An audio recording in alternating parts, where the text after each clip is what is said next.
مدینہ میں چلتا تھا تو یوں آواز آتی تھی گھر گھر سے قرآن پڑھنے کی، جیسے شہد کی مکھیاں بن بھنانے کی آواز ہوتی ہے۔ اس لیے ہمیں چاہیے ہم صبح کے وقت اٹھیں، عورتیں صبح کے وقت اٹھ کر نماز پڑھیں، اگر تہجد پڑھیں تو کیا ہی بات ہے، قرآن کی تلاوت کریں، درود شریف پڑھیں، استغفار پڑھیں۔ صبح کے وقت گھر کے اندر عبادت کا کرنا پورے دن کو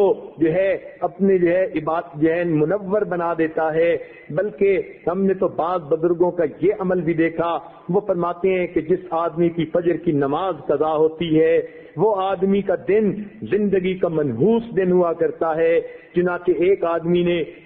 قسم اٹھا لی کہ میں اپنی بیوی کو منحوس دن طلاق دوں گا۔ اب اسے سمجھ نہیں آتی تھی کہ میں قسم تو اٹھا بیٹھا، منحوس دن کون سا ہے؟ کسی فقیہ کے پاس گیا، انہوں نے فرمایا جس دن تمہاری فجر کی نماز قضا ہو جائے وہ تمہاری زندگی کا منحوس ترین دن ہے، تم اس دن یہ کام کر گزرتے ہو۔ بعض ایسے بزرگوں کو بھی دیکھا کہ جو وقت کے حاکم تھے مگر انہوں نے دستور بنایا ہوا تھا، وہ سوچتے تھے کہ جو آدمی فجر کی نماز وقت پہ پڑھ لیتا ہے حدیث پاک کے مطابق اللہ کی امان میں آ جاتا ہے، لہذا وہ حد